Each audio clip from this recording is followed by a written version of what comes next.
Bismillahirrahmanirrahim. Assalamualaikum warahmatullahi wabarakatuh. Waalaikumsalam warahmatullahi wabarakatuh. Alhamdulillah bertemu kembali bersama Bapak. Sekarang kita sudah berada di kelas 11 ya. Tahun kemarin Bapak ngajarkan kelas 10. Sekarang di kelas 11. Masya Allah. 12. Baik, pada kesempatan kali ini kita akan belajar elemen fikih mengenai apa? Mengenai menebarkan Islam dengan santun dan damai melalui dakwah, khutbah, dan tabligh. Sebelumnya di sini ada video.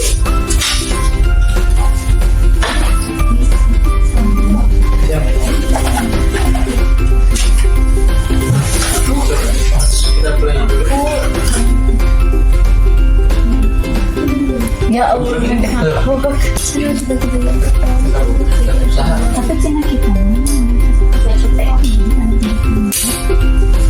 gimana dia? Dari teh 66 harusnya mah. Oke. Jadi inti dari video yang Bapak tayangkan ini adalah tentang Mama Gufron. Pasti teman-teman sudah gak asing ya dengan sosok Mama Gufron. Yang mana Mama Gufron ini terkenal dengan inna maqali rahmatan maqali dan sebagainya. Yang mana dalam penyampaiannya itu seringkali terdapat hal-hal yang anomali. Bahkan waktu menyampaikan pemberian ijazah, mungkin kalian pernah lihat video yang sampai dicium itu? Iya. Ada kan? Pernah lihat? Nah, itu merupakan sebuah penyimpangan yang sangat-sangat di luar masuk akal. Kenapa? Karena yang pertama, itu tidak mencerminkan sifat Islam yang rahmatan lil alamin. Masa seorang Gufron bisa berbicara dengan malaikat Israel? Itu kira-kira bagaimana ceritanya? Nah, itu merupakan penyimpangan yang diakibatkan ketika kita tidak tahu syarat menjadi seorang dai, syarat menjadi seorang pendakwah seperti apa, etikanya seperti apa, maka hasil akan seperti Gufron. Atau kalian pernah lihat seperti kayak di Azaitun? Oh iya. Nah, Azaitun kan itu waktu saya melihat cuplikan videonya kayak gini, di khutbah Jumatnya seperti ini. Sebagaimana Nabi Muhammad SAW bersabda dalam Quran. Gimana kan? Bersabda dalam Al-Quran. Tokoh firman Allah, tapi yang dikutipnya Rasul. Itu kan salah. Nah, itu karena tidak tahu bagaimana etika, syarat, rukun dan sebagainya. Sehingga terjadilah penyimpangan yang diakibatkan dari salah paham itu.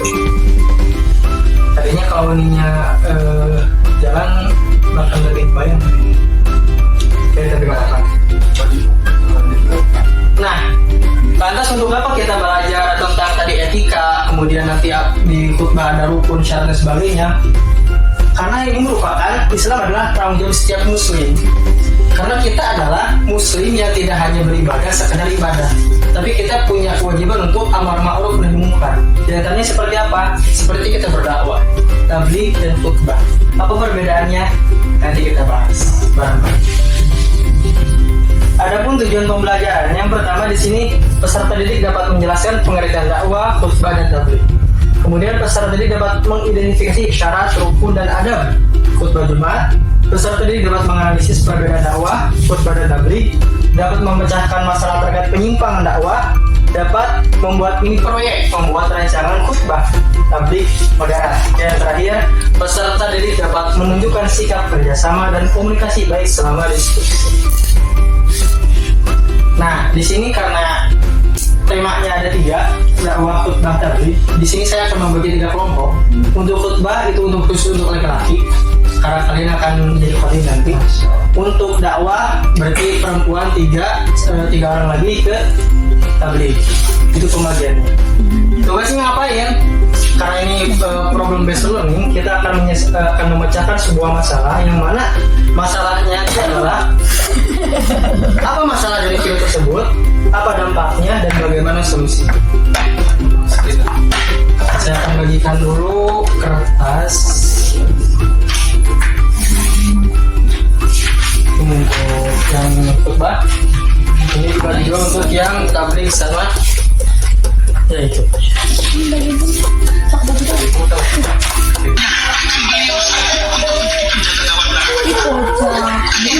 Silakan.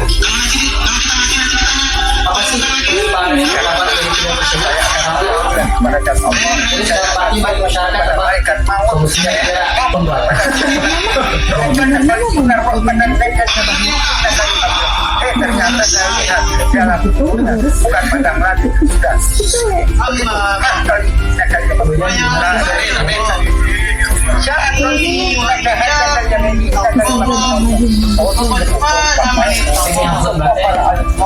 Yang ada itu.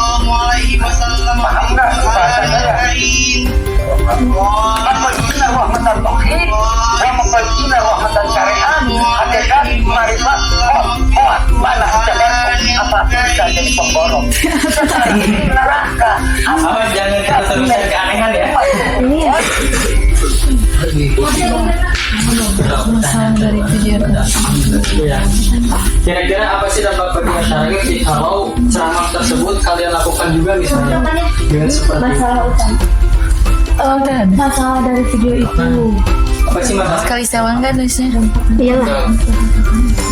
Masalahnya misalnya dari video tersebut yang bagi masyarakat dampaknya apa? Kira-kira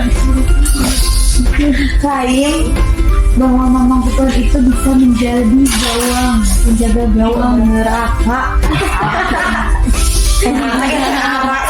Pengendali mantrop buka. Pengendali sampai sana. oh iya Si Endra sana. Nah, eta kudu Pak. masih Mamang Kupon soalnya Penjaga gawang neraka. jadi kiper ya Pak? Jadi kiper Dan anjuran untuk menjawab pertanyaan Mamang Kupon itu dengan jawaban Kupon kocak. Dan menjawab pertanyaan manro buka Kupon senang. Nah, Allah dengan Kupon. nah itu masalah Ini apa? Dampaknya IPA. Dampak negatifnya. Aduh, bisa ke STS. iya bahaya jadi Aku nggak ngerti. dia apa? Nggak ngerti. Jadi waktu buat Kesesatan asli. Buat soal doang. iya Oh ini. Ya aku tahu uji apa. Terus ya, ada ayah. kemudian di pengamalan Tak ayah di pengawalan dengan asa ayah di laptop. Inti lama.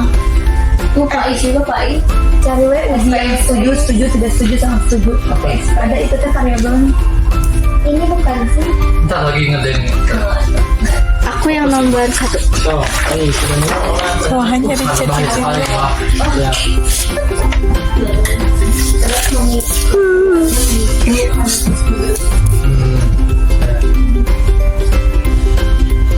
Kamu yang mana dia? Dampak bagi masyarakat. Berdampak pada kesehatan.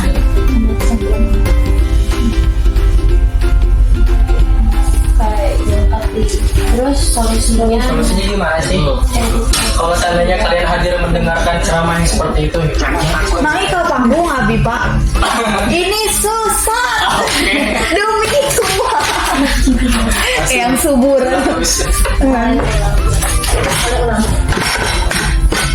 Ditinggal langsung ke tomat kok. Ngomong Guprona. boleh solusinya belum solusinya Enggak kok ini jangan bukan loh kan kan ku kelas batul ori. Itu maksudnya apa? udah Salah rapi dan tapi sudah solusinya no apa Don Pak. Don Don. Kau yang ada Bah gambaran lah bingung bisa salah apa apa jadi panggilan khutbah hah khutbah ada dampak tinggal solusi dampak gimana itu udah orang dulu jangan sok pegang dulu kan itu udah blok. Terlalu bersemangat. dalam menerima informasi ya bisa Semangat. nah Udah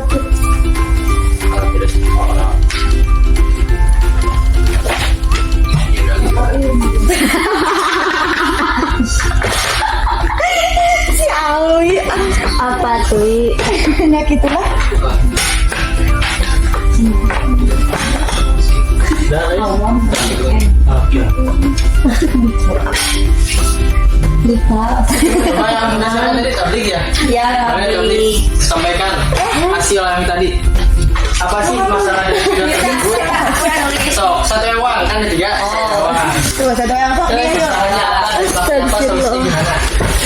Intinya kita harus bun ini masalah utama. Oke, kita dengarkan penyampaian dari kelompok tablik. Satu orang ngomongnya jangan.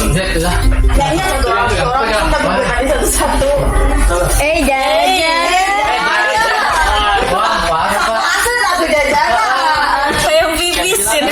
Nitip ya nitip. Ya. Zek lu nih video. Video no. Entos video lagi terus dianalisis. Assalamualaikum warahmatullahi wabarakatuh. Waalaikumsalam. Warahmatullahi wabarakatuh. Ini akan menganalisis hasil dari orientasi di Damek tabliknya Mamang Gufron. Mamang, Mamina. Mamang. Mama.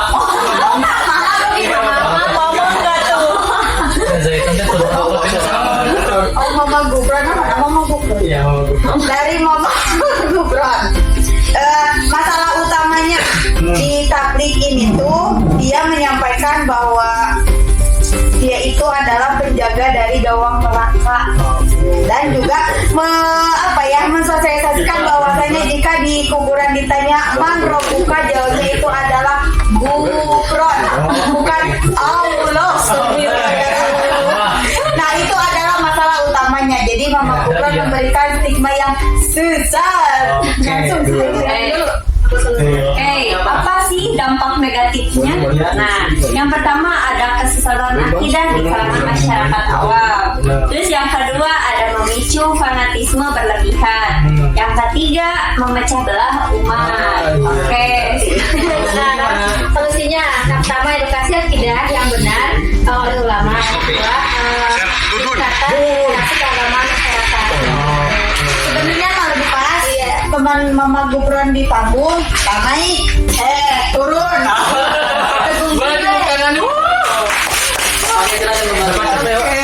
Ya kembali Pak ini ya. Udah sebenarnya. Udah belum? Udah Pak. Udah. Udah, silakan awal. Satu aja. Yuk. Masih ada. Semuanya. Ayo. Yuk. Udah awal, silakan. Apa masalahnya? Apa dampaknya dan gimana solusinya? Masalah ada di video tersebut. Jadi Mama Gufron itu mengklaim tentang melihat alam kubur ya, termasuk berpancing dan goib. Nah, ini kan berkenaan dengan soal akidah. Iya. Lalu yang kedua, berpotensi menimbulkan pengkultusan tokoh, jadi kayak manipulasi emosi umat gitu.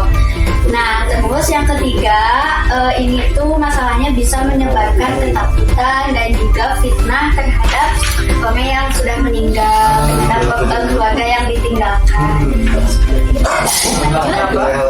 Dampaknya bagi masyarakat yaitu yang pertama menyebabkan pemahaman agama yang salah. Terus juga yang kedua munculnya ketakutan dan kecemasan berlebihan. Terus juga yang ketiga melahirkan kultus individu. Terus yang keempat jadi masyarakat itu jadi sulit menerima ilmu yang benar. Solusinya bagaimana?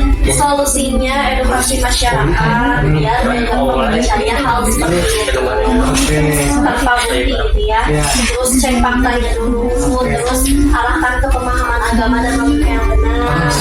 Terus batasi konsumsi konten seperti itu dan juga filter penceramah. Siap. Beri tepuk tangan.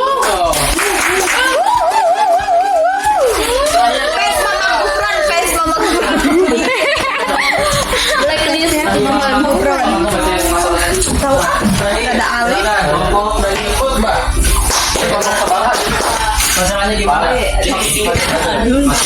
Cukup jangan mereka wae ngarusuh. Mereka apa? Mereka harus ke tiga aja. Panitia nih mah.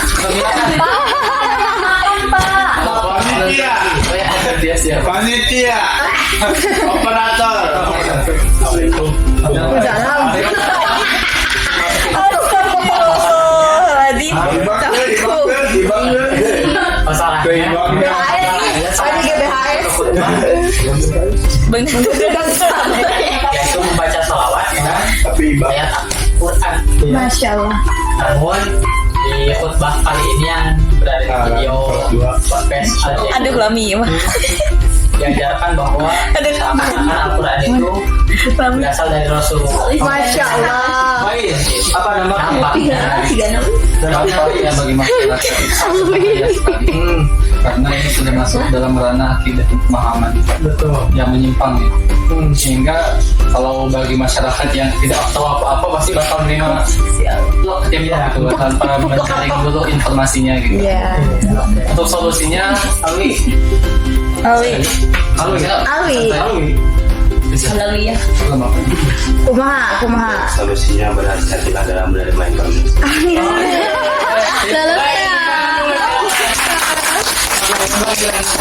Selesai Xiaoyu. Oke, jadi tadi terima kasih. Ay, dina bangun ya. Dari khutbah, tabligh dan dakwah. Nah, Pak, bedanya apa sih? Ini saya akan jelaskan secara singkat. Apa bedanya antara khutbah, dakwah dan juga apa tadi? Khutbah, dakwah dan tabligh. Kalau khutbah itu pasti ada syarat dan rukun. Kalau dakwah itu bisa dengan lisan, tulisan, bahkan perbuatan. Itu dakwah. Tapi kalau tabligh pasti lisan. Makanya sering ada tabligh akbar. Itu kan pasti penyampaian oleh seorang kiai, oleh seorang gus dan sebagainya. Itu biasanya baik Bapak Ara, materi yang telah kita pelajari hari ini bisa diterapkan dan kita menjadi penceramah pendai yang tidak hanya hebat namun juga bisa bermanfaat bagi umat. Amin. Terima kasih atas perhatiannya. Wassalamualaikum warahmatullahi wabarakatuh. Waalaikumsalam warahmatullahi wabarakatuh. Tepuk tangan. Sekali lagi. Oh kasih.